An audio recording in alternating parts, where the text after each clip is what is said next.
big one. Brought my potatoes.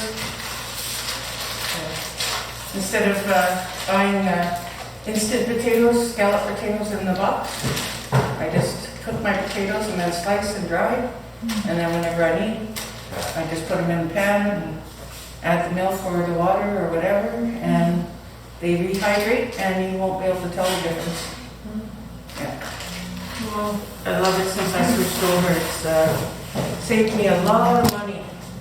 So I'm on disability. I don't get, like most of us, on disability and assistance. We get $3.95 a day for food, sometimes less. And so I found that by switching over to our traditional way of food preserving, it's helped me a lot, very much so. And so I try sharing it with people that I can. Why buy fruit roll-ups that have sugar in it when I can puree some apples or other fruit and make my own? All it needs is just air and a bit of warmth.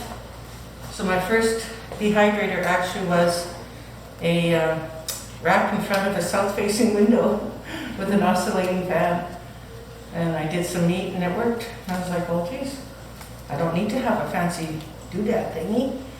But, because our people have been doing it for thousands of years outdoors, right? And so, of course, I was in bed at 310 pounds and diabetic, and said, I gotta change this. So I started. You ain't get her in? I love her. That's most likely apple, Okay. but it could be apple and a plum. My problem is labeling. I tend to make something and then I'm tired, I go lie down, then I get up and just put it away, and then afterwards going, oh, what were you? So, I try to do, especially with my jars, I try to just put some masking tape on top and write on the label and in that sense, right? So that way, it makes it a little easier if someone else goes in, and then I can say, okay, it's labeled. Otherwise, they're looking at all my herbs going, everything's green, go. I said, well, open it up to smell it. No, there's too many. So I've actually, I have I'd say about 200 jars at least. Because when I do carrots, I don't just watch shredded carrots. I also like to dice them or just slice them. So that's 3 jars right there, 3 different, ways. But the smaller the piece, the quicker it dries and the quicker it rehydrates. So it makes it a lot quicker to put in an instant soup, or when you go camping, or going out somewhere. For me, because I can't really eat commercialized food, I found I could just make my pemmican. So it's just basically any of my dried veggies and berries. I mix it with my dried meat. Thankfully, we've got blenders nowadays, so I don't have to pound it. And add a little bit of oil. And oil, you can use any kind of oil. You can use sunflower oil, because our people had sunflower oil here, and or you can use animal fat. Just never pig. Never use pig fat. It can go rancid. Yeah. But that's if you want to use long term. But if you have a little bit of bacon grease and you know you're going to eat it within the next day or two, then okay. But pig is one meat that's not dehydratable without, because it's raw when you dehydrate. And so raw pork has that parasite in it. So what I do is I cook my bacon, and then I can take the bits of meat off and then break them up and then dehydrate them in the dehydrator, and then I got my own bacon bits for my salad and stuff instead of commercial stuff that they're getting a lot of salt. I can't even handle bacon from the store anymore. It's just too much salt. Yeah, so I get mine from the Fireweed Co-op. They have a farmer, Rempel farmer, and he naturally smokes the meat with just salt and brown sugar. In the city, there's European meats on burros, and they do everything there, and they do really good quality and local and pretty cheap. Good. Yeah, it's tapping into those places, right? So Fireweed Food Hub also has a cost share allotment. for each. Their bags are a little bit more pricey, but they include meat and homemade breads and such. The Good Food Club, where I get mine, they've, as you can see, that's all from one bag. It's pretty good to last me a week. That's a lot, yeah. Yeah, and because I'm a member, it's only $10. But if you're, a little bit more income, it would be 20. But, you get pretty good selection of stuff, and there again, I know it's naturally grown. I found the dehydrating stuff in the store was an issue because they dip the carrots in fungicides, a lot of root vegetables. And when you rehydrate it, I tasted it and it was terrible. It was just like, oh, this is gross. So when I get from the farmer, I dehydrate them, and when I rehydrate, they are sweet as could be. So it's knowing your sources too. Because I can understand why people would try and dry something that they got from the store and think, oh, it did very good. Well, yeah, it wasn't. It was dipped and stripped and waxed and all kinds of things on it before it even got to you. And that's what you're rehydrating. So finding your pure sources. I myself foraged in the city, and there's tons of apple trees out there, grapevines.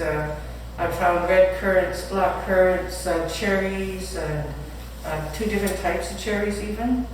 So our native cherry, which is a sour cherry, and then the hanging cherry. And a lot of times people won't, they have it in the yard, but they won't use it. So I just go and knock. I say, are you using your cherries this year? And they're like, no, go help yourself. So then I would gather it all, and then I dry it and then pass it around to people in my community. When people would say, oh, I'm hungry, or come to the market and stuff, and they're like, geez, I wish I had a bit of this or that. And I was like, I got it. And then 1 year, it was after Thanksgiving that there was a whole box of cranberries given to the Good Food Club, but they were shutting down for Christmas. No one to give them to. I was like, yeah, great. So I dehydrated them all, and then again was able to pass them around to people. It's really good for your bladder, for bladder infections and such like that. But having them dried means less freezer space, and I love it that way. I don't have to worry about things going bad. In my jars I put, you can get those little silica packages, but you can also use clay balls. So clay balls that you get from those, you can probably find a whole bag of them at those plant places where they do hydroponic. And because they absorb water, right? So having those, just put it into the bottom of your jars, and it'll absorb any water, any moisture that might be left in there. I've made mistakes, believe me. I come back to a container and open it up, like, everything went bad. But it was because I didn't give it enough time, enough air time, and such. And it happens. But I've got better at it now and do smaller batches. I've heard that if you put it with a lid on it and you watch it for a few days, if there's like any kind of water, like Condensation on the inside, then we'll see it. It needs to be longer. Yeah. Another thing is, my granddaughter loves seaweed. And in the seaweed packages, they have those little silicone things, so now she brings them to me. Another one for your cover. Oh, yeah. And for myself, because my hands can't do the jars, the lids like that, they have the flip top ones. And I get them that $1 They're $1 or $2, and then that lid has it's a pretty good snap down lid. But it's a lot easier because my hands, I just can't do the screw top stuff. But I can with the No, thank you. is that the grape juice you made? Yeah. Nice. It's pretty strong. Thank you. Yeah, grapes. I make my grape juice or other ones. You can just leave it in. I leave it in a slow cooker. I don't like sitting over top of the stove because I get tired with my condition. I tend to lay down. Next thing you know, 4 hours goes by. Nothing worse than get up the crusty pot on the stove. So having a slow cooker, bones. There too, I get everything from a thrift store. I can't go buying brand new. It's just not, I just don't feel right doing that when there's already so much in the thrift store. So I got about 7 or 8. The slow cookers, the little one for my making salves. Yeah. And that, because I make my own skin conditioner and that. They smell good. They smell nice. I infuse the sweetgrass into the coconut oil. And then it keeps bugs away. So it's a natural deterrent as well. But it smells nice too. And it's really neat. And I forgot to bring the jar because the grandkids were in it. But because I was showing them the chemistry. And you can see it makes these little rings. They look like tree rings as it solidifies. So that shows the medicine is actually being absorbed into that oil, and then, you know, it's good and usable. So dehydrating, when people say, well, what can't you dehydrate? The only thing I found so far was pig. Everything else, I've dehydrated, and it works great. From making my own, like some people like chips. I can't really do chips because there's too much salt and chemical stuff on it. I make meat chips. Meat chips. Yeah. That's good. Very good. Yeah. Nice sugar brown stuff. But what I do is I do have a meat slicer, and then I slice that meat super thin, like you can see through thin kind of thing. Then I dehydrate it, and then I can add it into soups or into my porridge or whatever. And then also as a snack, I can, it's better than jerky, because jerky you've already covered it with sauce. Right? And then dried it.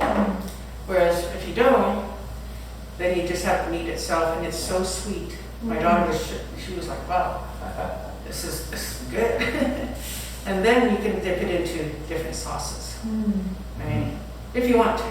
I find out I don't need to because I like just that flavor as it rehydrates in your mouth. Unfortunately, a lot of people eat our stuff like the Western commercial stuff, where you can wolf it down.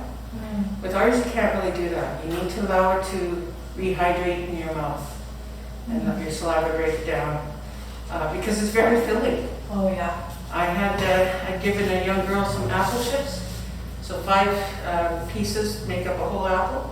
So I gave her a nice bag, about 30 apples worth, in a red bag. Shaked them all in one sitting.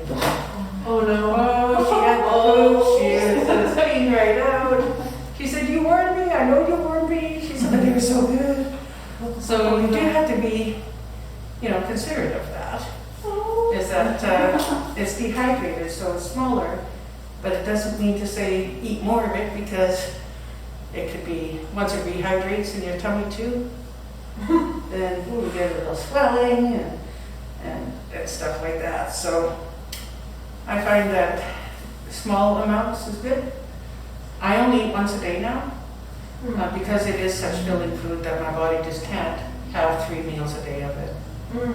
It just can't. I tried. By second day I felt like food was coming up, because it was just like, rehydrating.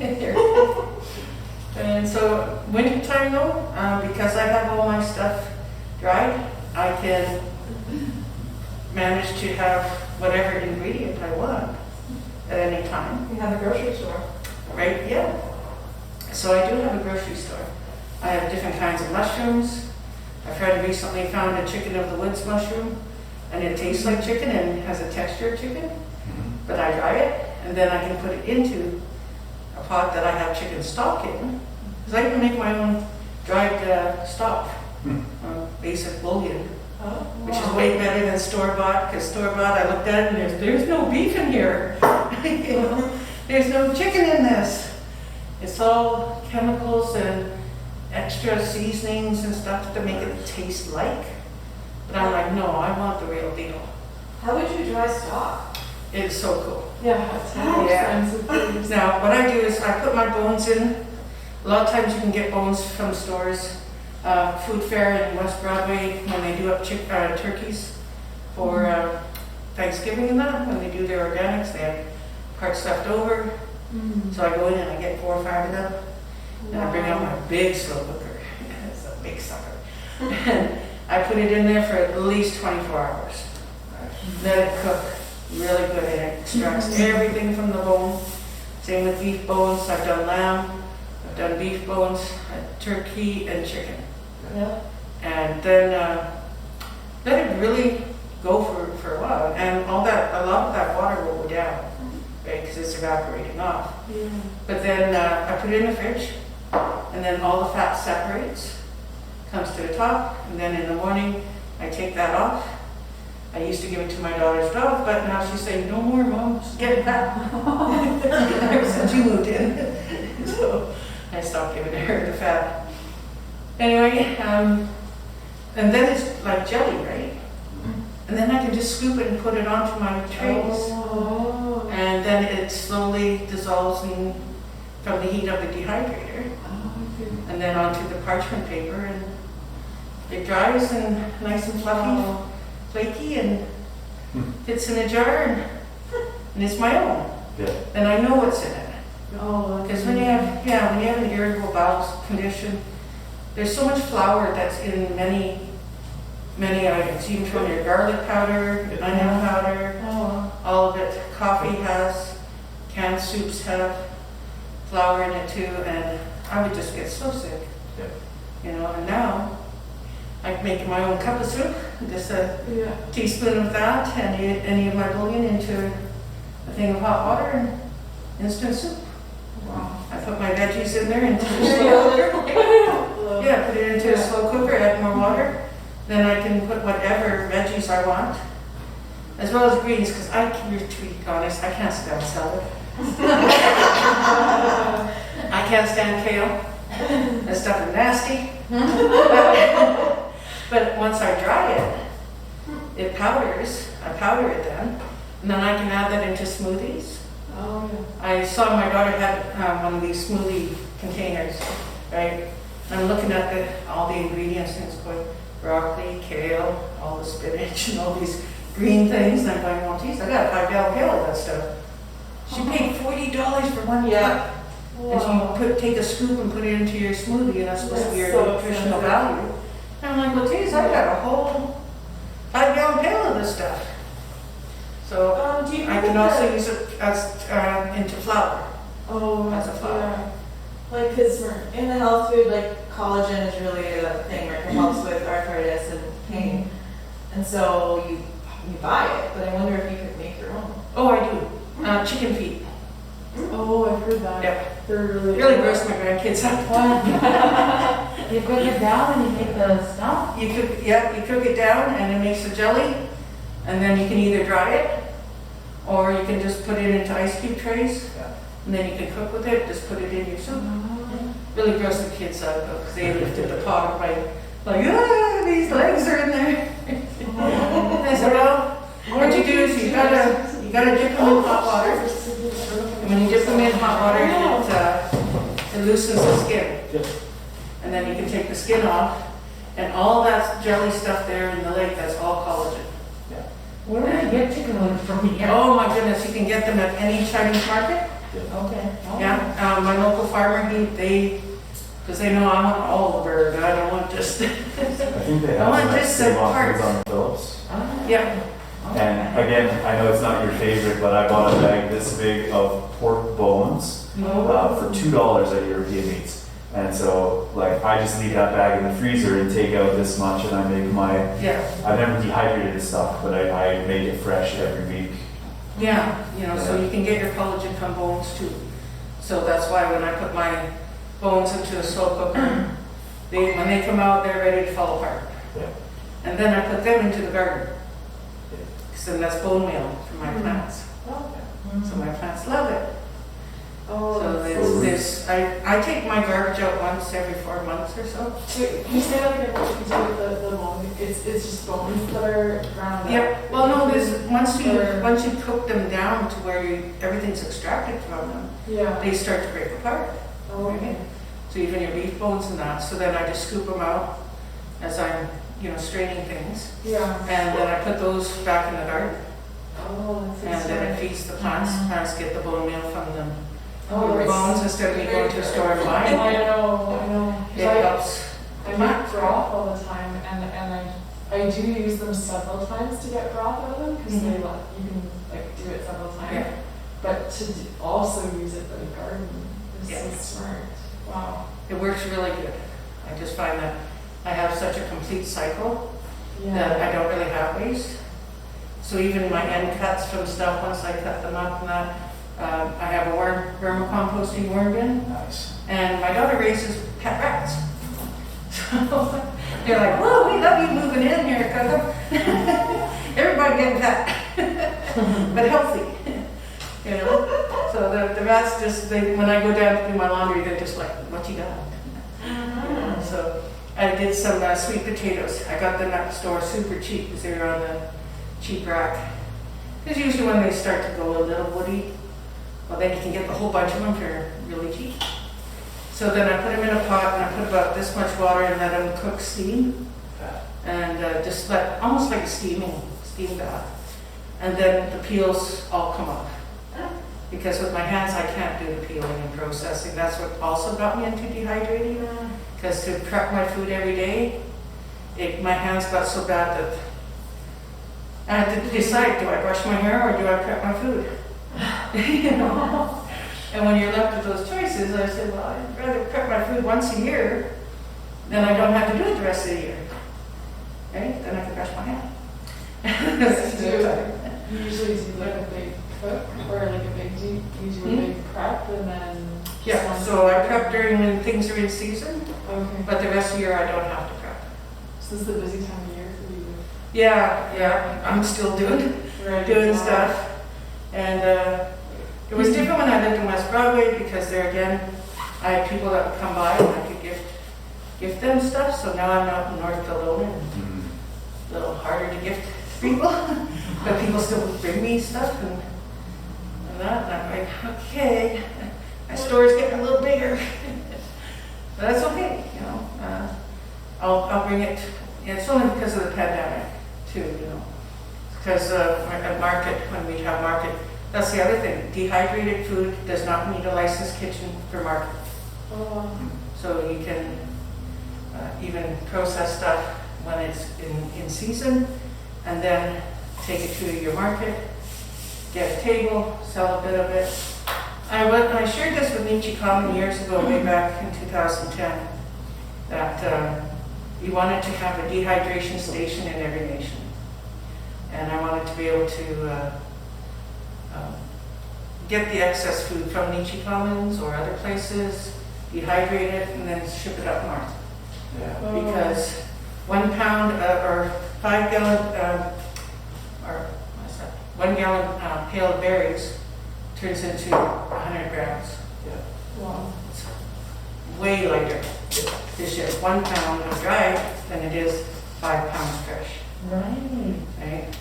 And then once it's dried, you can rehydrate it. So I've got my little thing here. And this is how I make my jam in the morning. It's because for me, I'm a single person, right? And the jams all have preservatives, so I don't like that. And the organic jams, well, because they don't have preservatives, they go bad in a very short time. So I didn't like the waste because it's expensive, right? So with the fruit roll-up, and if you've got a little bit of water there, Well, I just have cold water. that'll work. I just break it up, and I'll do this while we're talking. And usually you put in equal amount. It's a little harder when it's liquid, but I just kind of go, I wing it. And just let it sit. It'll absorb that water, and then I can take the fork, mash it, and I get my jam. That's so cool. How long does it take? It takes about 15-20 minutes. You know, but I'm slow in the morning. I do my smudging, and I do my other things during that time once I get my stuff prepped for my breakfast. Or if I'm making porridge, I just break pieces off and put it in there. Oh. So you get, you know, apple cinnamon oatmeal. Hey, so I'll use my own apples, you know, or my own fruit, such as my cranberry, or any of my other fruits and that. Even my dry meat, toss it in while I'm making my porridge. and boom, I got a healthy start to my day. Wow. Right? Wow. And it makes it so much easier to do things, I find. Not to say I don't go to stores, because I do in order to get the discount stuff. And they had a sale at Costco for portobello mushrooms, those big ones. Well, you know, they're this big round, that thick. That's a lot of room to take up in a freezer to store and stuff. So I dehydrated them. They shrunk right down to this size. With this thin, I could get 10 of them in a jar like that. And I was like, yes. So now what I'll do is, middle of winter, I want a mushroom steak, and take that big mushroom out, put it in one of my broths with the hot water, with the chicken stock or whichever stock I want. Let it absorb just enough, and it's like a steak. So then I cook her up and mock steak. Right? Can we take a little break here so I can change the battery? Sure. And natural antioxidants. A lot of times people peel things or take the skin off. You're taking off the best part, basically. You know, because most of your nutrition is only in the first quarter inch of your fruits and vegetables, right? So it's helped me a lot more to not have to peel everything. So like carrots from the farm, I know they came out of the ground right there. I will scrub them with a nail brush, and that's it. Right? The reason why people have to start peeling stuff from stores is because they dip them in the fungicide and wax and stuff, right? But fresh apples from a tree, I don't bother peeling them. It just gets blended into the Oh, I was gonna ask into everything. if you use a blender or. Yep. Oh, okay. So Same Yeah. with potatoes. And then you get that natural, you know, goodness from the skin. And the seeds and everything come out easily because I put it through a strainer. It's like a nice puree, and they're all good. But then I know what's in it for sure. I know how pure it is. I'm not worried about it going bad. when you do, sorry, I feel like I'm talking a lot. There's so many questions. When you do broth, like I have trays, but I couldn't just pour broth because it would just pour right off the tray. So do you have something that? I just use parchment paper, Oh. and I just fold the ends. Oh, okay. You can just fold on each side, and it makes a nice little tray. Okay. And because I'm putting it in cold, it's like jelly, Yeah. so it doesn't roll off. Right. If you cook it down enough, it does. It becomes the jelly. Yeah. And that's why it's slow food. And you can't drive that jelly around me, because when I see it like that, I get a spoon and I eat it. Yeah. So good. It is, right? But then you know you've got that gelatin and that natural goodness from it. Right? For sure. But then I've got it in my jars, so now whenever I want to oomph up some beef stew or something, I just add some of that dried beef broth, and then yeah, sorry, I should move that. Oh, see. And then I know what's, like I said, you know what's in it, right? Yeah. You made it with your own hands, and it is slow food. It's Beautiful. Yeah. it's, you know, like I said, I can go for a nap and leave it in the slow cooker and come back and my stew and everything is ready. If I wanted soup, I get to it sooner. If I want stew, I just sleep a little longer and it thickens up, and then I got stew. But I've done it with meat, fish. Fish, I candy fish though now. I like that better. I put fish into a plastic bag with maple syrup. I did a workshop one time and I said, well, just get me maple syrup instead of giving me money. She brought me about 10 bottles of maple syrup. So I've been passing those around to people too. Right, sure. And, but you put that in, I put a little bit of salt, and let it sit for about 4 days at least. And keep turning it, make sure no air is stuck in there. And I just take that out and then cut it into pieces and dehydrate it. Fish candy. What? Yeah. That sounds so good. You want candied salmon? You can do that with any fish. I've done it with pickerel. It's raw? The fish is raw? Yep. But once it's dried and the sugar and the salt in it, it's cured it. Yeah. So then it's I fish know candy. nothing about this. It's really good. And I found out the Swedish people have something along the same line, and they call it gravlax. And they take the fish and they smother the inside with the sugar and salt mixture and dill. And then they seal it up, wrap it up as tight as they can, and then they flip it every 12 hours. They put a weight on it and it cures, salt cures, and sugar cures it, and then they slit, really super thin and put it on a cracker with mustard sauce. I didn't do the mustard, but that was good. Even gave some to my doctor who told me about it. And he's like, that was actually pretty good. You did a good job there. A little bit more dill maybe, but. So next time I'll add dill seed, because the dill seed will have a stronger flavor than just the dill. Because there again, in one of our good food boxes, we got a nice good thing of dill. So I was like, hey, that's a sign. Let me make some of this gravlax. Wow. And in Sweden, what they would do is they would bury it in the ground. That's why it's grape. And they would bury it and then cover it over and then, yeah. So there are a lot of ways of food preserving that is not just indigenous, but it turns out worldwide, many places, because they didn't have refrigeration, right? So I met a lady from Uzbekistan, and she just went nuts over my apricots. She goes, we make this at home. She said, but we make like carpets. There's like a carpet full when they make their dried stuff, right? And they have a winter soup. And that soup is all their dried fruits and such. There's turns out people in Germany have. Oh, Russia too, yeah. In Russia. Yeah.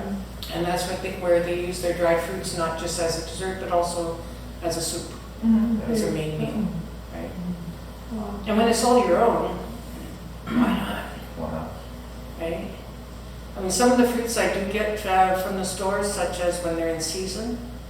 So right now, most of it's, I don't know what could be left, but before when peaches were in season from the Okanagan, because I know they don't get, and same with plums, it's if they have to cross a border that they have to get fungicided. Oh. So if it's not a product of the US of A, we're good. Other than carrots and stuff, because peak of the market. I went for a tour of their thing with the Boys and Girls Club, and all the beautiful carrots came in, and the first thing they went through was the bath of fungicide. And I was like, oh darn, that explains why my carrots were bitter. Okay. And that's how I found out, and that's why when I get it from the farm or from the market, I do them immediately, and then I did 3 years ago. I asked my farmer, because he had some purple carrots in. Carrots come in many colors, same with potatoes and tomatoes.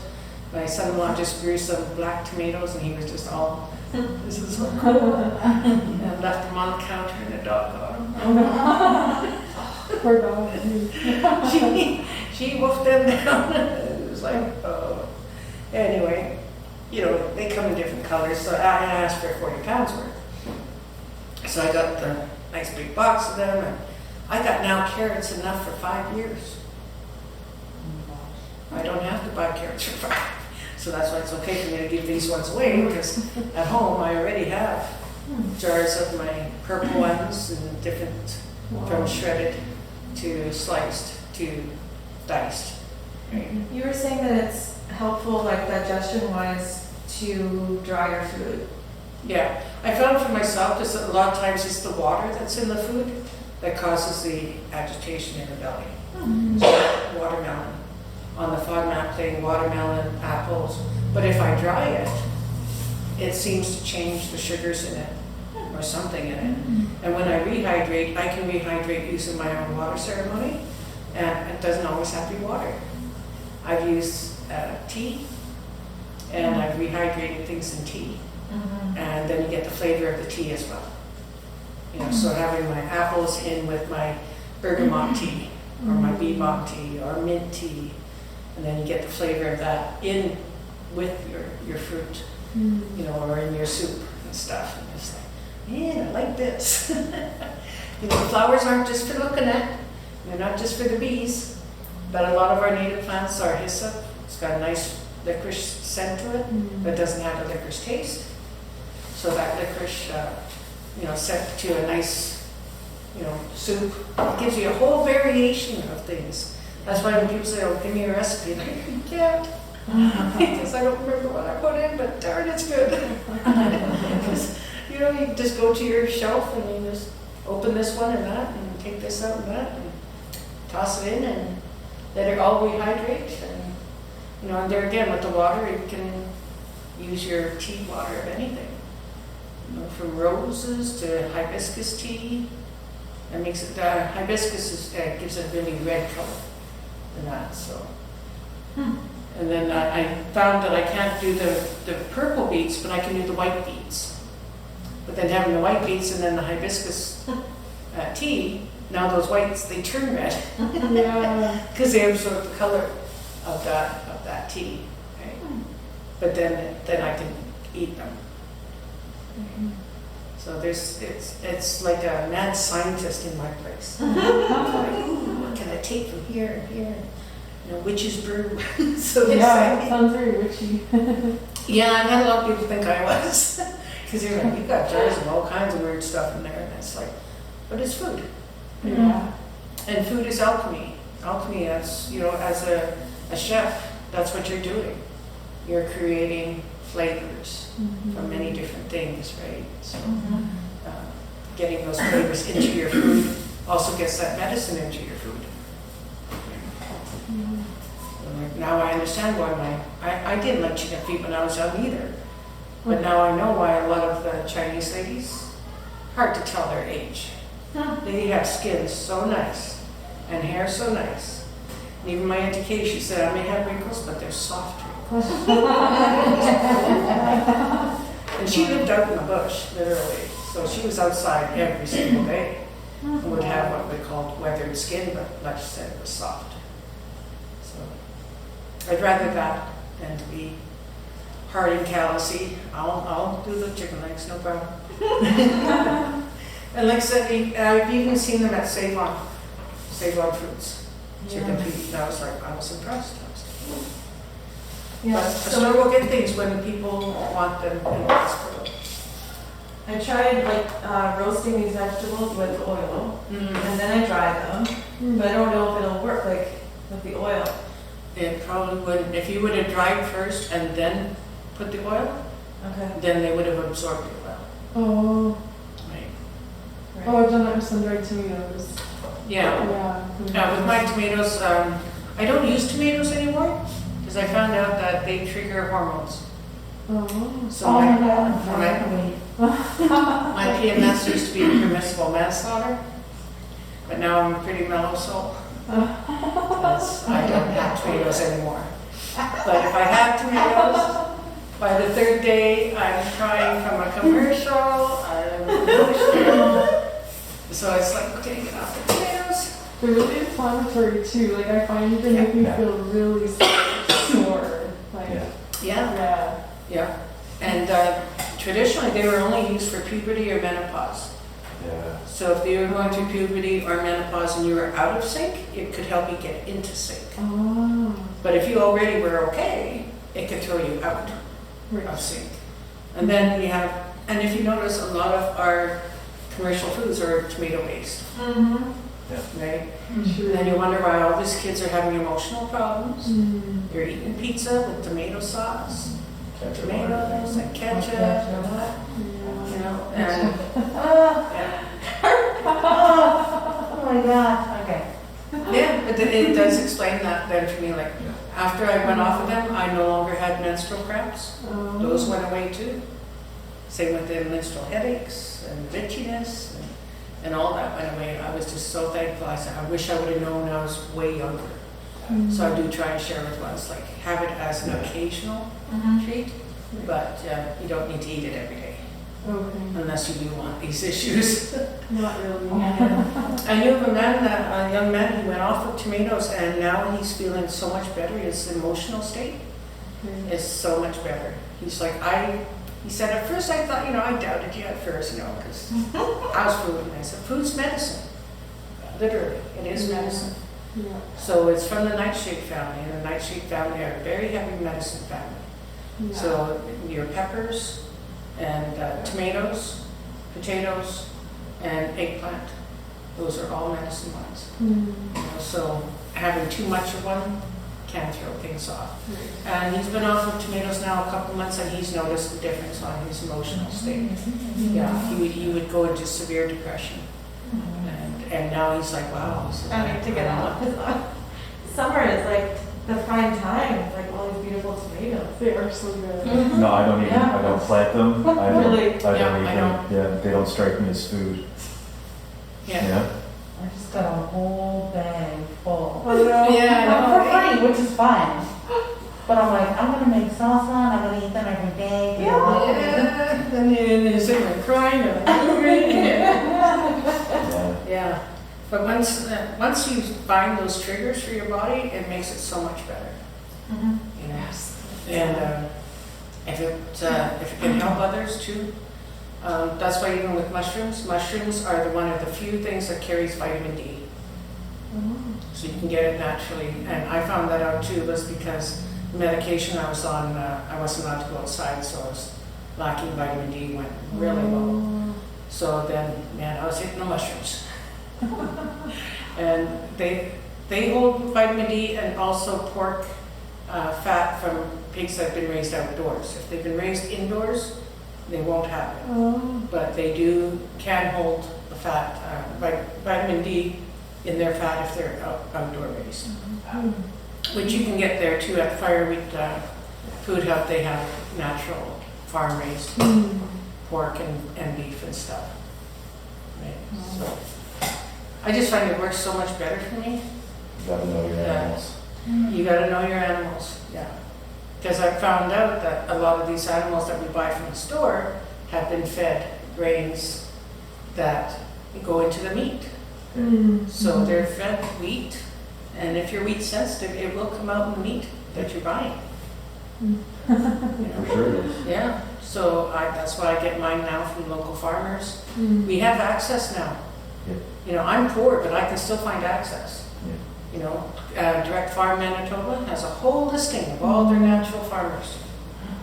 And same with Fireweed Food Hub, they have all their natural farmers, so they've got duck, chicken, pork, beef, bison, right? So why not pay that little extra?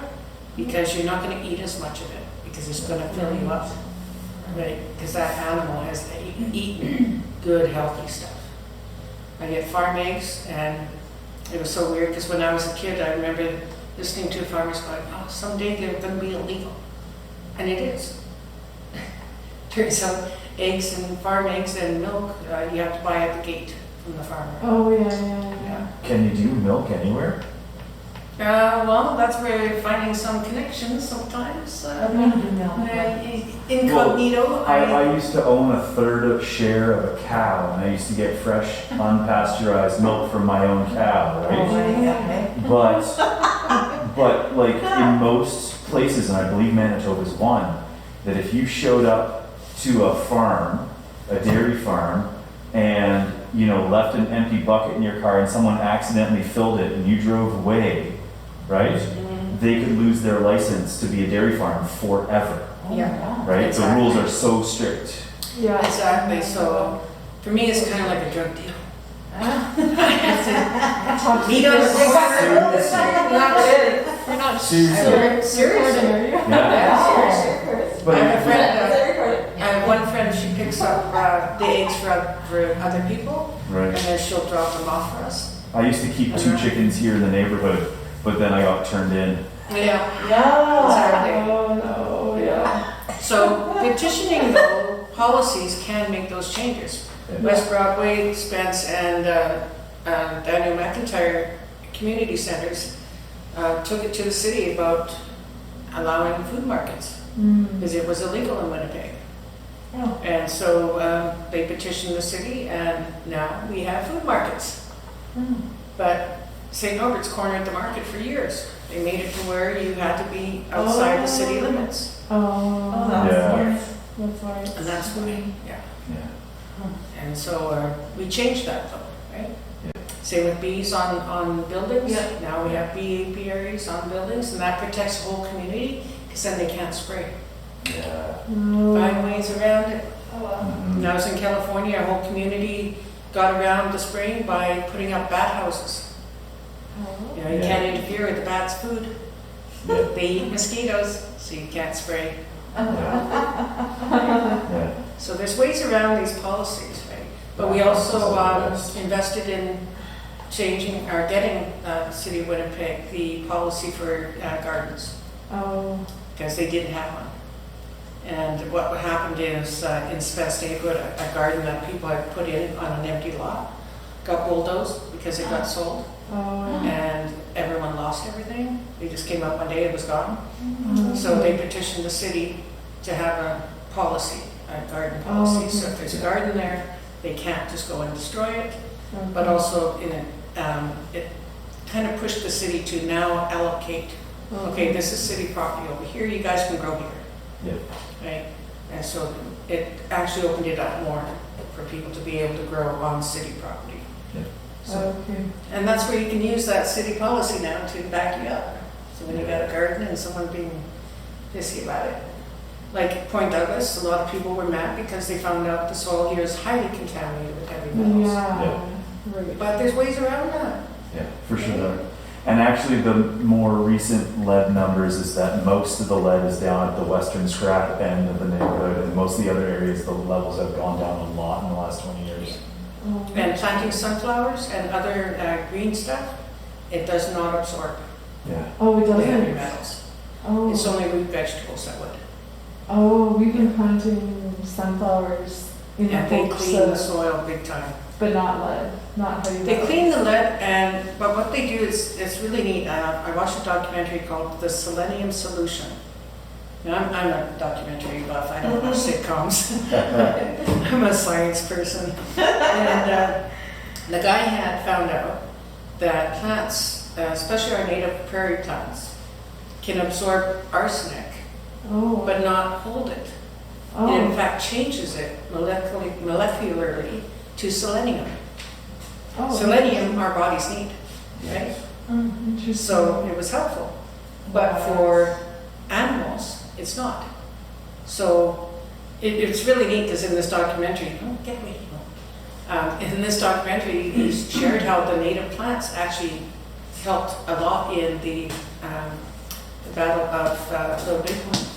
Oh. Because when you find out that Custer's reinforcements, the reason why they didn't get there soon enough was because they ran out of grain to feed the horses, so they allowed them to free graze. They ate some of those plants that had selenium in them, and they all went lame. Or that's what they wrote down, they all went lame. Well, you can't have that many horses go lame. And then a couple days later, oh, they're better now.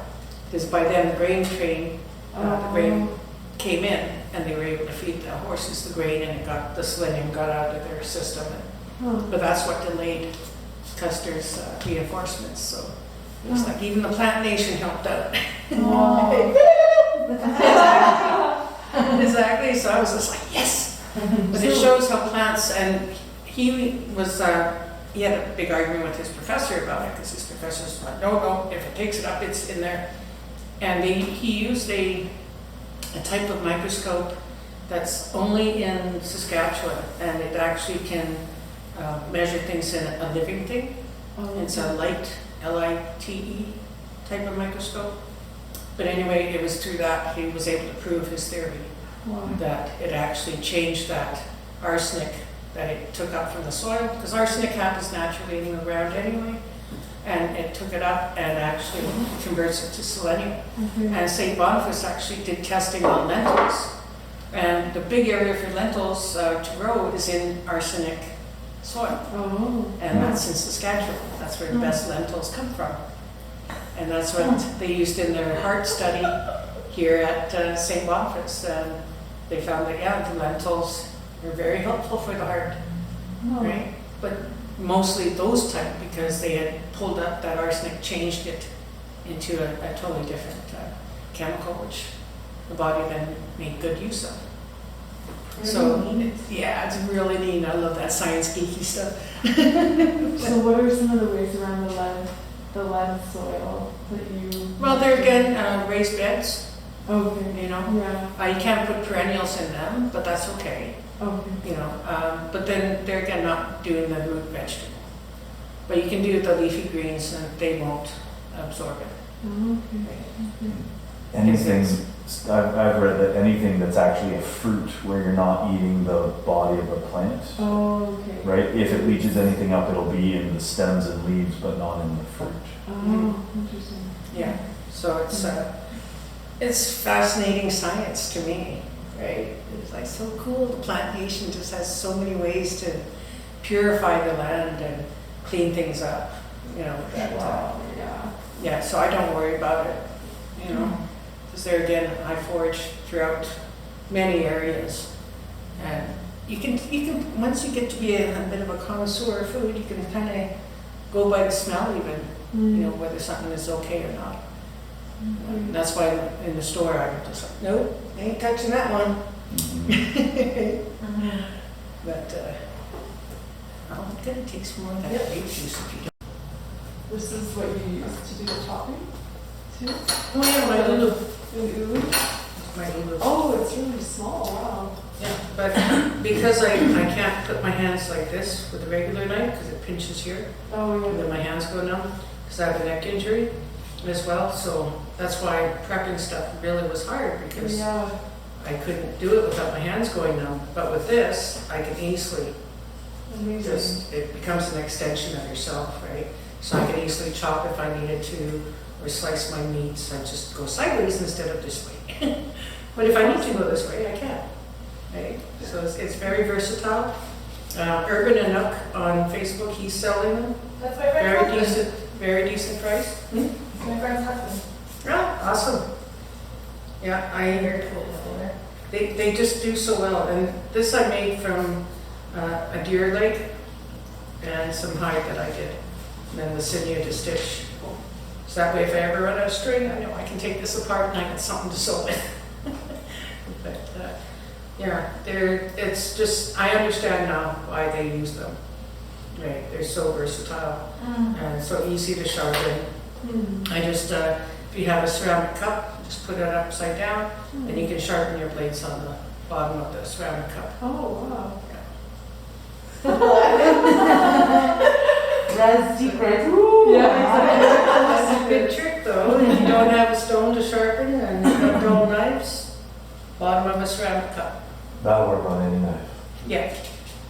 But I find because of the color, it's Yeah. a little easier, Sure, right? sure. But In my kitchen, actually, I have a strip of leather, and you can actually buy a paste to make it like any grit of stone you want. mhm. And so that's what I use in my kitchen. Yeah. I remember that they used to have those long filing sticks, right? And I'd watch it and I'm going, oh no, I can't do that. I'll slice a finger off her hand or something. Trying to sharpen that thing that way. But a simple cup Those upside are great, down. but people use them to act stupid, and it's just for show. Yeah, I think so.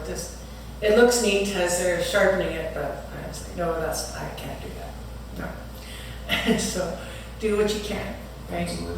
And that's why with my disability, I figured, I can become food secure doing this. And then the rest of the year, I don't have to prep. I don't have to worry. That's You know. very fantastic. And so like I said, I did 40 pounds of carrots. I got carrots now for another 5 years. Because I found out I don't even get through 10 pounds in the winter. So it's like, wow. Wow. I would love to see, I would love to do pictures of your house, like all the. I used to, and in there is Oh, yeah. is a hand picture of my shelf units. And but I moved in with my daughters and I got a shed outside. Because she's like, Mommy, no way you're getting all that under the stairs. I'm like, yeah, I know. Because like I said, I got a 5-gallon pail full of greens, dried greens. And if you're looking for some and you can't find any, go to a juice bar. They throw out all the pulp. Yeah. Oh, yeah. Yeah, you want a cheap source? Knock on their door. They'd rather give you take a 5-gallon pail with you and say, hey, can you fill me up? Do you guys make like leather out of it? Yeah, I can dry it and make leather out of it. Oh my God. Ideas. Oh, it's a peanuts. Okay. You want to make gummy bears? You take this, peel it, make it into slices, or you can make it into triangles, whatever, and take some of that grape juice, put it in a slow cooker, allow it to absorb in the slow cooker, and then dehydrate it. Oh, you got the best gummy bears ever. These puppies can hold a lot of nutritional value in itself, but also absorb your other fruit juices. So if you got orange juice, apple juice, whatever, you can make your own gummy bears with that. Right? I slice them longwise and then dry them, and then I use that for veggie lasagna. So basically noodles. You can shred them, and then there again dry them. You've got veggie noodles instead of egg noodles. You got zucchini noodles, but it goes a lot further. It dries, and you have a use for all these zucchinis, right? So you can make noodles of all kinds. I've made it just sliced and then dried them. And then when I want to make a nice veggie casserole, I'll layer it in with my scalloped potatoes and that, and other sliced veggies, and add the water, let it cook up, and I got a darn good casserole. But there again, I don't have to freeze it, I don't have to immediately use it, right? So you can either slice it like medallions or long ways for lasagna. And there again, just have a long container, one of those Tupperware ones, and put your long slices in there. They're already dried, and then they'll absorb whatever water and liquid that you put into it. I have a friend that she actually likes a bit of vodka, so she rehydrates her zucchinis with a bit of vodka, and she has her little snacks on occasion. It's like, okay, whatever works. There's Right? worse ways, yeah. Yeah. So you can, they really absorb. Yeah. So I've got like, and because I can't put my arms up, I couldn't put up high. So I had everything rolled, so it was like around the whole room. When I used to be in the rooming house, it filled the whole kitchen. And people go around, like, that's that witch again. She's making some concoction. And then one time they're like, geez, we can tell you're cooking something up and it smells like bacon all the time. How can you afford bacon like that? I said, they smoke my vegetables with maple. What? Yeah. Instead of smoking meat, I use maple chips. That's what gives bacon its flavor, is the maple. So having maple chips from the maple that came down, and I put it a little smoker in the barbecue, a little bit of chips wet it down, and put them in the bottom of the barbecue there. So, and then put the veggies on top, and then they got smoke dried. But then they smelled like bacon. So I toss them into my soup. And I'm like, I can smell bacon all the time. I was like, no, that's just my maple. So even though it was cold water, it takes a little bit longer, right? If it was hot water, it would cut your time in half. But as you can see, I now have a consistency of jam. Okay. Oh, cool. Really cool. A little bit longer, or a little hot water, or you know what? There's times I have one of those little hand blenders, Yeah. and then zoom zoom, good to go. You can even make this into a fruit roll up too. Or there again, just adding some fruit juice and using that little hand blender thing. Because it's so neutral, like the flavor, it's not like, Yeah. Oh. But then you also have your nutritional value, right? And you can make it into a flour, like a dried. That's what I use for immature squash, because it has a lot of starch in it. And actually, traditionally, it was called escuta squash, meaning to be eaten raw or uncooked, so like flour. So I've done it even with fully formed squash, and just dry it, put it in I got a Vitamix blender, it's in powder. And then I can make that into pancakes, or whatever kind of flatbread I want. But it's veggie flour. And in fact, the Selkirk settlement would not have made it if the people of Pegwas had not taken the dried fruit, dried veggie flour, dried meat, dried fish for the first 2 years. Because they got here in November. It wasn't wasn't a good time to be coming and making a settlement, right? No. But they didn't know the climate they would be in. A lot of their animals died, they weren't able to get a crop in, and the people of Pegler said, we can't let these people die. So they took over, and there's, I don't know which cookbook it is, but it's a Mennonite cookbook, and in the back they give thanks to the women of Pegler for bringing them the veggie flour and all these dried goods, which they then used. Okay. So veggie flour, I'm all for that. I can make crackers, same with using this to make crackers. You know, make up your, kind of like a dough and lay it out on your tray. And then you can take a little cutout thing. Or I like to just have squares. And I just use a pizza cutter.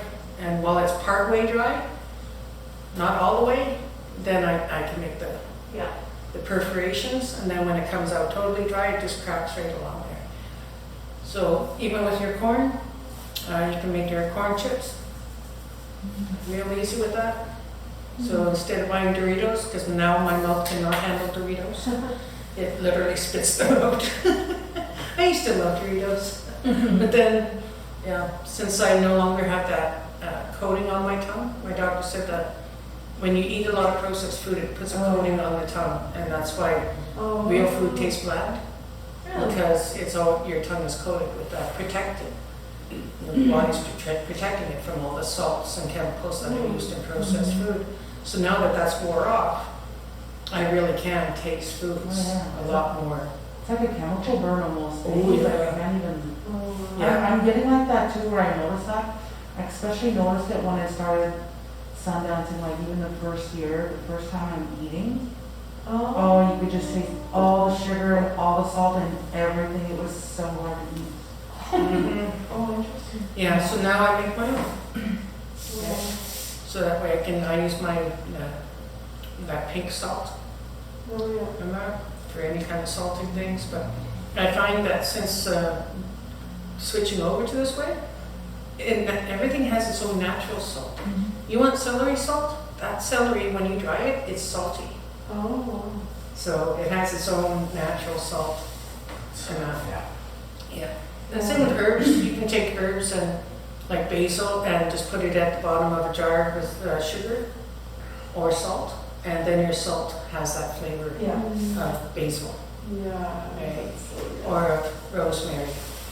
And You can dedicate your whole life to this. You could. Sounds like it was I have. a job for sure. I have dedicated my whole life into it, and it's been working wonders for me. Wow. Because now that money, I don't have to go into a store and waste it on garbage food. And I can now use that to buy myself a pair of shoes. Or other things that I need. And because people throw away these like crazy because they get sick of zucchinis. Sure. And I'm And like, at that I size, know. they're windy inside. At that size, they can be really woody inside, and people don't like them, right? But if you're, Exactly. like you said, if you dehydrate it down, Yeah. And then there again, adding your own fruit juice to it That's such a good makes it darn good gummy bears. Yeah. And then when kids have it, they have no clue. They just got their veggies and their natural fruit juice. I was giving a talk one time before the pandemic, and I had rutabagas were given to me. They're not a turnip. They're the old turnip, right? The yellow ones. And, they were huge. So I put them on my mandolin slicer and sliced them up and dried them. By the time they dried, they were like this. They went small. So usually when I give a talk, I would take one and put it in a cup with water. And by the end of the talk, it had reabsorbed and comes back out, right? And so at the end, I'm showing them this rutabaga, and boys in the back started teasing each other. I said, what's going on? And he goes, we've been eating them. Because they were dry. And they were like, they were good. how thick do you slice those when you're drying a rutabaga? I do everything really thin. Really thin? Yeah. The thinner it is, the quicker it dries. Absolutely. And you just use the mandolin, like a mandolin. Yeah. You can have those type of mandolins, but they also, I found at the thrift store, they were called a Juliet, and it's a machine that has these spinning blades. I think they're illegal now almost because Yeah. It's dangerous. Well, it could be for people who don't know, don't stick your hand in, that's just common sense. But, and that was back when the motors were made here in Canada, and they were strong motors. Okay. They were almost like the Vitamix type motor. When that puppy goes on, it goes on. Right? So that's how I would shred my carrots and Oh, wow. shred things. I just take pieces and put it right through and slice it or shred it, whichever attachment I put onto it. It made it a lot easier than me trying to do it manually, all of it. Wow, yeah. So, but there's many ways, you know, so you can, that's why it takes a lot of jars, because that one item, you're gonna have 4 or 5 different things that you can make with it. So you can make your zucchini flour, then zucchini strips, and zucchini discs, and then, you know, you can flavor them, and then dehydrate them. So put whatever herbs you've made, and then you've got your own chips. You know, that's why I like it thin, because then it makes it nice and crispy. You get that crunch, right? But then it's your crunch. And since zucchini doesn't have much of a strong flavor, whatever herbs or spices you put on it, that's what you're gonna enjoy, right? So you can take your chili peppers and that, dry them, grind that up, and you got your chili. Right? You can use parsley, dry that, grind it up. There's your nice parsley flavor. You know, bay leaves, I get them from the store, and there too, I can dry them and then grind them up and add them into you know, my sauces and such. And, yeah, it's made my food so much better now. And like I said, I only have to eat once a day because I can't eat 3 times a day. This food is just too potent. Yeah. And yeah, but I could late night, because I usually don't fall asleep till midnight.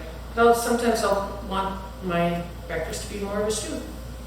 So I'll put everything in the slow cooker. I've got a medium-sized one because I found the bigger one that's only for bones and big stuff.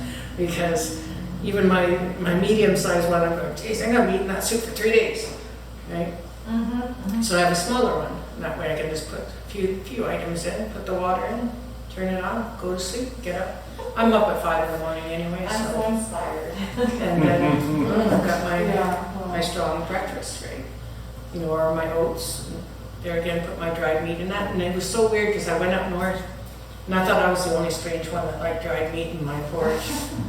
All the elders up there, that's what they do. They put their dried meat, their dried caribou and stuff into their porridge. Extra And I was protein. like, well, geez, is that blood memory kicking in or what? Yeah. Right? So that doing this kind of sparks your blood memory as well. You know, so that way then you do start going, well, yeah, that's why we did need recipes. You know, for DNA in our bodies just say little this, little that. And then it's such a, I don't know, I find it such a complete feeling to walk into my shed and know that I'm covered. So when the snowstorm hit before the pandemic, others were like, do you need anything? No. Yeah, 'cause you're not rolling in the freezer. Do you need anything? No. Wow. I'm good. Wow. You know, because there again with the fats from the bones, those ones I would put the fat aside. So I got my bison fat. I actually got it, a big slab of it from the farm, and then I rendered that. And now I got my bison fat to cook with. Wow. So A much lot of flavor. times they just toss it, right? So I'm like, Seriously. I'll give you a couple bucks for that. Exactly. And half the time they'll just say, here, take it. And even if they do charge, that's okay. That slab of fat I still have, and in the sense I rendered it down, I put it, it was cute, I had these little, like for chocolates, these little forms of silicone forms, and I poured it in some little ice cube, but they're not ice cubes. And then, and then I pop them out, but it's just enough to put into a frying pan to do a fry up. What? Right? Smart. And then, and easily frozen there too, but I don't have to, because fat, you don't have to freeze it. Oh, really? It won't go rancid if you don't add water. Oh, okay. So a lot of people get scared and they add water when they're rendering it, and that will make it rancid. Oh. But do it, and that's why I like the slow cooker, because I don't have to worry about anything burning with the slow cooker. Yeah. I don't have to be standing at a pot on the stove worrying that something's gonna go off, right? My, So do you do all your cooking in a slow cooker? Every bit of it. Oh, It saves me from having to, because with my hands, there's no way of lifting hot jars and stuff. It's a lot of And- work. It is. And it's a lot of work. And you Yeah. gotta know your pressure, you gotta know, Yeah. you know, you can get sick from, Yeah. especially with tomatoes, because now a lot of tomatoes no longer have as much acid in them. And so it You can. really have to measure, but I mean, you I really don't have want to be tomatoes cautious anyway. of it, yeah. But I don't do tomatoes anymore, yeah. I had pain, like serious pain in my knees for years. I took out tomatoes and the pain went away. No. Yeah. Yeah. I know. Yeah, I have pain in my knees and my noontime, just Yeah, like. my daily, fibromyalgia. Yeah, my fibromyalgia went really decreased quite a bit by taking out Yeah. the nightshade family. Yeah. Yeah. Oh, So potatoes are the only vegetable you do have to cook before you dry them. Oh. Yeah, potatoes, because if you don't, they'll turn black. And that's the tannins, the natural poison that's in them. That is the medicine, right? But if you cook them first, then I let them cool down, and then I got this little box thing, it's from a company called Starfrit. You can get it at Canadian Tire, Walmart. And it's a little box and it has blades, and then you just put the apple or Oh, yeah. onions Yeah, or whatever. Yeah, put it in and slap it down. I'll slice and dice, no problem. Right? Makes it a lot easier to do stuff, right? Then it catches it up the bottom, and then and then I can either have my cubed or shoestring or a slice, right? Yeah. But it saves a lot of handwork trying to slice apples when you can just put it in a little thing, slap it down, we're good. Right? And it usually holds about 3 or 4 apples before you have to empty it. And that, you know, I have a dehydrator that I can, it's a big one. I got it with the Boys and Girls Club way back in 2004 because I wanted to be able to take it into a licensed kitchen. So it's a big metal one. And I can do 50 apples sliced.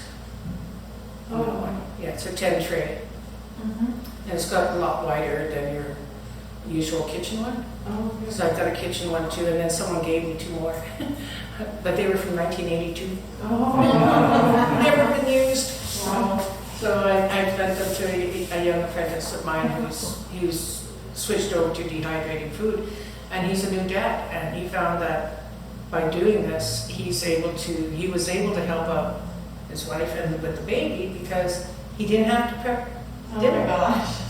He can just go and take stuff from the jars and put it into a slow cooker, go off with the baby and playtime and come back and it's all done.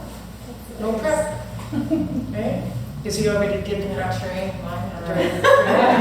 during the season that they're in. Right. But that's helped him to be able to, there again, give a good healthy meal for the little one, but also not have to spend that time prepping. Yeah. Because prep is half your, that takes a lot of time. Yeah. And then also if you're, if you get a bunch of stuff, what are you going to do with it all before it starts to rot and start to get flies and everything else? Well, slice and dry, and then it's good. Oh. Then you can use it for whatever. So like even my squash, if I don't make it into flour, I still got pieces that I can just break off and then put it into my soup and they rehydrate. And then I got my squash in there. Right? But variety of healthy foods. Right? And it does take planning. When I first started, I had big containers, and I realized I didn't need that much, it's just me. But you think you need a lot.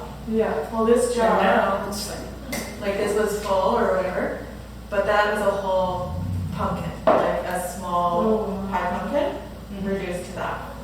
yeah. It's But it's filling, isn't it? filling, and you don't can make rehydrate carbs. it so that it makes like you can make a pie with it. Yeah.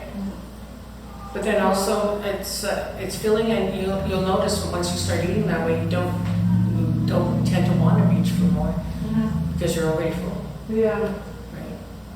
Wow. Especially when you make your own. And now I walked with my daughter into Costco because I see they've got apple chips now, they got zucchini chips. Yeah. Oh yeah, I don't have to pay for mine. Yeah. but I do the work. Yeah. But the work pays off, right? For sure. Because now I'm not having to run out to get stuff. Yeah. I've got all my animal stock, and even with veggies, you can make a veggie stock. It just is, it's not as easy, and that's more liquidy because there's no collagen in it, right? Right. But that's what I would do with any of my end bins. Make a veggie stock from it, and then whatever's left, everything is out of it pretty well, but then it goes into the worm bin or down to the grass. So maybe we'll just have to wrap it up, but do you want to sort of talk about your dream for Dehydration Nation? Yeah, actually, we are applying for a grant to possibly have a food hub here in Winnipeg Oh, and have a dehydration station. So I want to see a dehydration station in every nation, hopefully. I know it rhymes, so that's good. the marketing's done. Yeah. But if we have that, then let's say this group over here has lots of blueberries. They could dry it and ship it to the ones who have dried mushrooms or dried fish or dried whatever, and they can start our pan-American trade, because it's been proven that our people traded food for thousands of years. That's why Winnipeg was known for it. Yeah. It's a trading spot, right? And everyone would bring all their dried goods, and then everyone would trade. Because they said, oh, well, geez, in pots up in Thompson, they found by scraping and analyzing the pots that they had a whole list of foods that were not from that area. Wow. So how did they get there, right? They came in with the trade. Because I know you guys don't got mountain goat. They found mountain goat residue in the pots, archaeologists. So it proved that we had more than enough food, as well as our in-ground granaries. That's where we stored our stuff. Once it was dried, it'd be in ground. They found, I think, 3 of them off the bridge of Lockport. So then now there's an archaeological site there. And they were big enough you could have stood in them. Wow. Yeah. So those would be stocked full of food. And a lot of times they would build their homes over top of some of their storage pits. And that way, wintertime, they didn't have to go out. They just opened up the storage pit, take out what they needed, good to go. Yeah. So it makes a lot more sense to me. And so with this grant, we're looking to possibly see if we can get Nietzsche Commons and people there and make it as a food hub. So we're joining up with Food Matters and also with, because they have quite a list of food peoples they work with too, as well as Fire Wheat Food Hub. They've got lists of farmers who have excess stuff. Well, then let's dehydrate it and then we can ship it up north. So a lot easier to ship up once it's dried. Absolutely. When I first started looking into it, we found a group in Canada here who do have massive dehydrators. And, but unfortunately, they ship it all to Africa. They're a church group. So they get exempt from having to pay for the machinery and everything else. And then they put it into buckets and they ship it over to Africa.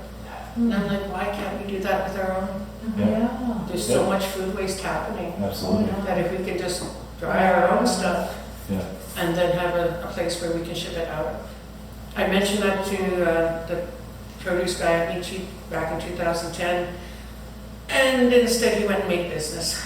Yes. Now it's called Food for Folks, and he's selling dehydrated food from a store. Yeah, so, and he didn't even tell the head people of Nietzsche Conference about my proposition, So at times when I've seen him at our market there after a while, he's got his head down. Damn, she's here again. Waiting for me to come over and give him a shit, but I didn't have to, I just looked.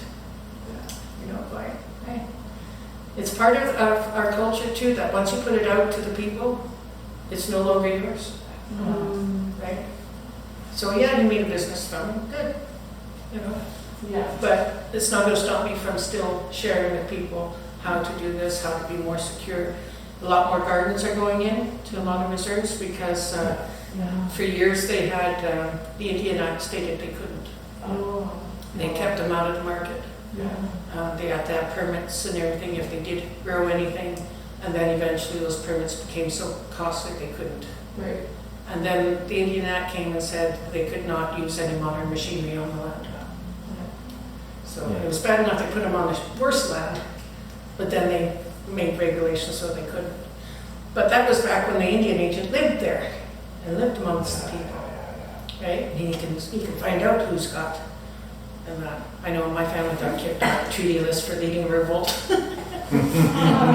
Yeah, he was at the Frog Lake incident in 1885, and our family was part of the revolt of the Indian agent was selling the goods to the settlers and the Métis instead of giving it to the native people that he was supposed to be given to. So our family went there and beat his butt down and took all the goods, gave it all to the people, and then the RCMP came in and slaughtered a lot of the people. So, but my grandmother, she was born on that day.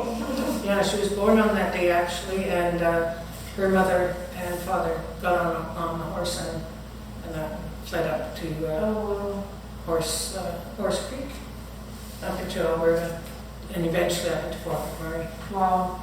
Wow. So we've always been food champions and equality of the food for everybody. Right? So that's kind of what and it's going slowly because I want things going slowly. Right? Yeah. You rush into things too fast, things can fall apart a lot easier. You want people who actually want to do the work of dicing up the stuff and drying it and seeing about getting funds to get a large dehydrator, not like my little guys, because they have industrial ones that you can get that will do tons of stuff. Right? Yeah. And they have the setup there. In that sense, the main floor is it's all kitchen and stuff like that too. So freezer and walk-in space and that. Yeah. So it's something that we're working on slowly. We just put in the grant will be going in tomorrow. Grant application for it from the Winnipeg. It's an organization. Oh, the Winnipeg Foundation? Yeah, Winnipeg Foundation. I knew it rhymed somehow. Through them to find a Indigenous apprentice who would learn from me this stuff, as well as help promote the Facebook page, as well as we're looking to find a way to animate the stories, because I have 13 stories on that Facebook page. The traditional stories are like the rabbit and the rose and the squirreling away and how the moose lasted a year and stuff, so we want to put it into an animated form. I'm dyslexic myself, so reading is a challenge for many of our people. We're visual learners, but if I see it, it's in here forever. Right? And I shared the story of how the sea got over the mountain with a little kid in kindergarten. Didn't see him until grade 6. He knew the whole story.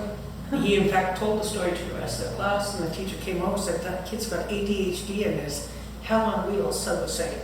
How did you get him to remember it? And I said, I didn't. I just told him the story, and he remembered, because he visualized in his mind the sea going into the mouth of the bird and then flying over the mountain and gets pooped out and gets stratified and has its own fertilizer. He remembered the whole story. Yeah. Where can I find those stories on the page? Yeah, it's on the video. Oh, if I just search videos on the page, Yeah. then okay. Yeah, Okay. on the Facebook page. Yeah. We did start them in February. I think it was. Yeah. We did about 13 or 14 of them. So in there are through the story you learn about what to pick, when to pick, how to pick. Right? Like a lot of people are picking rose hips right now. They shouldn't be. It's not the time for them. They need the cold to set that vitamin C. 1 rose hip is equal to 10 oranges and vitamin C. So I don't need oranges. Oranges don't agree with me anyway. But rose hips, yeah, I wait for winter. And then winter time they can crack open. You can get all the seeds out real easy. It doesn't leave everything sticky on your fingers because it's cold. And you're very quick because it's cold. But it also is a way of, respecting that food. It's, and then when I look at it, well, if I have 1 rose hip a day for winter, I'm good for my vitamin C intake. I'm not buying it from a bottle, right? It's not all processed. And they say 1 tablespoon of rosehip paste is enough for a thoroughbred horse. So, Oh, wow. yeah. I was like, yeah, I can go for that. But the seeds, don't throw the seeds away. The seeds, you can put them in a pot and you can boil them, and the oil from it is a very great skin conditioner. And my auntie used it, and then I find out it's called retin A by for acne and that. Okay. It's called retin A that they sell in the stores, and it's actually made from rosehip seeds. So Yeah. cuts out the middleman, nothing in a tube. If I've got it in my little, dried seeds, and then when I need, I'll just put it in a little thing and boil it up and then make use of it, right? And yeah. Wow. A friend of mine makes rosehip oil perfume. Yeah. And it's so beautiful. People pay out a Yeah. Oh yeah. premium for rose products. Yeah. But once you start harvesting, you know why. It's a lot of work. It's a lot of work. Yeah. And never use metal. Never use metal, because metal, vitamin C will react to metal and neutralize. That's why I use slow cookers. Slow cookers are all clay. Yeah, they're all clay and all glass. But if I eat food where it's been cooked in metal, I can taste it now. Yeah. There's a good book. It was called North American Indian Garden by Buffalo Bird Woman. Now, back then, women weren't allowed to write, but a man wrote it out for her, and it was under Buffalo Bird Woman. And she explained how when they would go to families who switched over to metal pots, that they could taste the metal. Yeah. And when your palate becomes so sensitive because of good food, yeah, I can taste metal when I have other people's food. Yeah. But if it's cooked in a slow cooker, well, like I said, it's all clay, and those are clay pots in there. Yeah. And that's why our traditional clay pots were cone shaped, because they could nestle into the coals and then be like a slow cooker. First slow cookers ever. Yeah. Or clay pots that were nestled into the coals, because we never cooked over a hot fire. Throwing out all the metal pots, see? Yeah. Not yet. And they analyzed the clay, and they found that bentonite clay holds a lot of antibacterial properties. So they weren't hard to clean, because they didn't hold on to that bacteria. It actually killed it. There's a local artist who makes, like Casey Adams, makes a lot of clay pots. Like, Yeah. she's an indigenous Found artist, clay, and she yeah. makes, from found clay. The archaeologists, they found shards of pots that they figured from the size that they were 4 feet wide. Oh, wow. What? Oh, wow. Yeah, that's why we were not hunter-gatherers.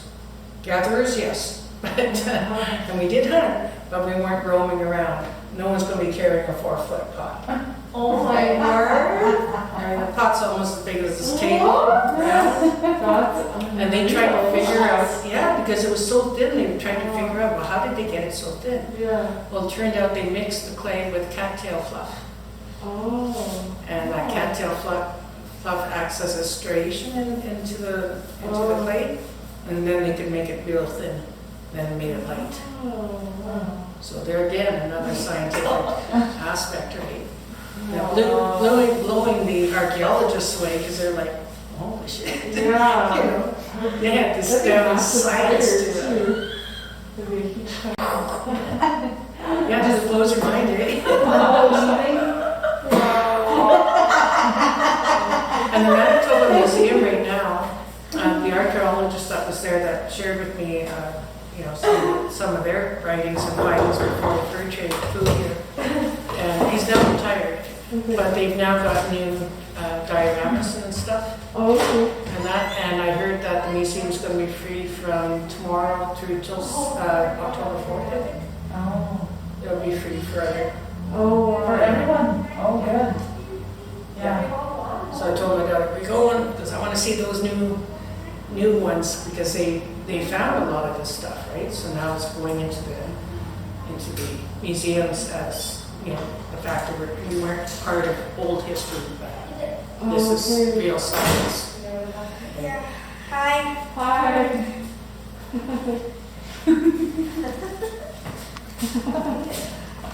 So when you find out that all the food that you've been growing Yeah. is all indigenous food on top of it, as well as our way of cooking it, we were never food insecure. And we were never without. And also, no one in any group would be allowed to go without. The children and elderly were fed first, and then everyone got even when they cut fish, there's certain parts of the tail and that would be cut. Yeah, that's for the children, that's for the elders, and then the other part is for the people in the middle. Well, even now there's, I've seen it posted online, people are getting corn with a fungus on it, and they call it Utacloche, and that's our traditional, actually good food. Oh. And it's a fungus, it's kind of grayish, and then it can go black. But Europeans call it smut, because they can't sell corn once they smut.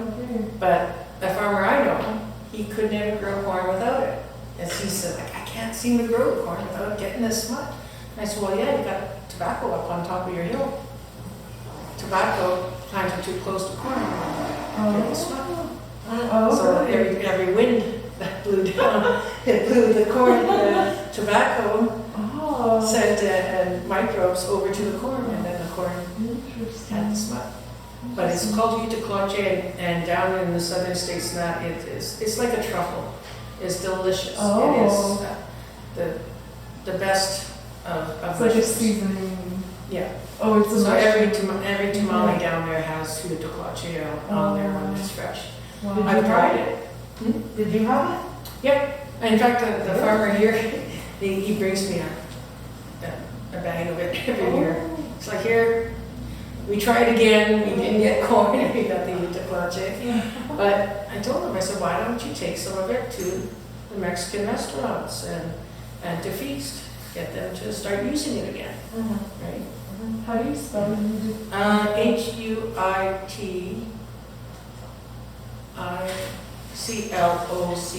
it is. Yeah.